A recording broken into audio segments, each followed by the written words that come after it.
So hi everyone, balik ta karon sa ball handling series nato.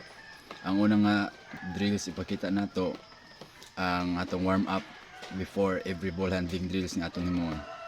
Ang sa warm ups nato kay ball slaps o wraps lang. Tag 10 counts. 10 or 5.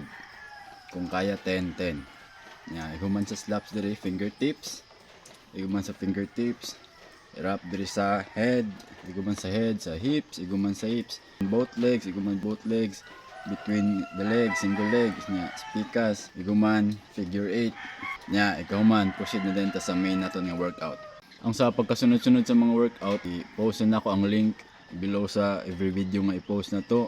Pwede to buhaton tanan kung arangan ang kag-ball handling, pero kung maglisod pa ka like weak pa imong left or kung left-handed ka weak imong right, pasunod-sunod na kay ang una na i-develop nato ang strength sa weak hand nato. Kung ma-develop na ang strength sa weak hand nato, focus na sad ta sa grip.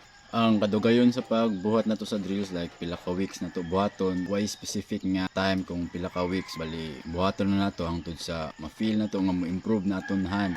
Bali una naton improve sara ang sa strength, iguman sa strength and sa grip, iguman sa grip practice sa mga combo dribbles.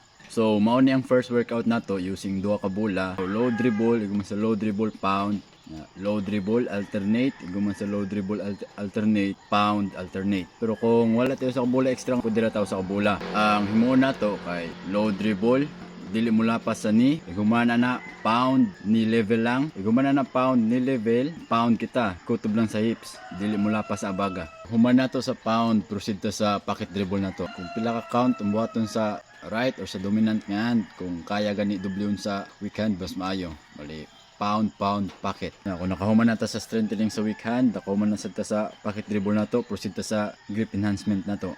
Bali sa grip enhancement sara, pound nato toe to toe, iguman na V-dribbles, iguman side, iguman sa side, in and out, iguman sa in and out, wrap naton sa leg, one leg. Kung pila ka reps buhaton sa right, mausad nga reps buhaton sa left. Iguman na reverse ang direction sa wrap, iguman wrap around sa lawas nato sa hawak. Ang sa grip enhancement drill nato kay buhaton sa nato sa right tanan, iguman buhat sa right tanan, buhaton sa nato sa left tanan, nya mao na usa ka set nato. Nya baway ta, what maka-recover ta, maka-recover ta proceed ta sa two set, sa second ug sa third. Ang sa last part sa workout nato kay grip enhancement gihapon pero switching hands na. Like una nato buhaton sa crossovers, iguman nato buhat sa crossovers nato between the legs, iguman sa between the legs diri sa left or diri ba kita una sa right, sa pikas kita sa right na sad, iguman na figure 8 kita, iguman sa figure 8, reverse nato ang direction sa figure 8 nato na ang last behind the back. Pero kung ganahan mo po na ninyo, pwede mo mag-add og kana mga combo dribbles like cross between behind, cross behind between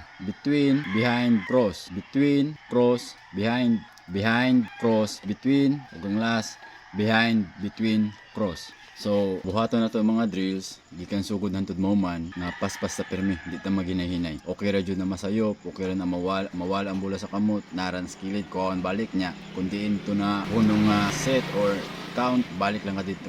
So mao ra to, buhaton na to adlaw-adlawon kung kaya na to buntag hapon, di mas maayo or sa usa ka adlaw mas dagan mas nindot. Pero kung maglisod ta buhat ana tanan dungan sud sa usa ka workout, pwede na nato hinay-hinayan. Bali unahon nato sa strengthening, maka-feel na tanan na strength atong weak hand, prosidenta sa pocket dribble, ignindot na atong pocket nato, prosidenta sa grip enhancement. Next ani nga video i-post na to apil na footwork, karon stationary lang ta.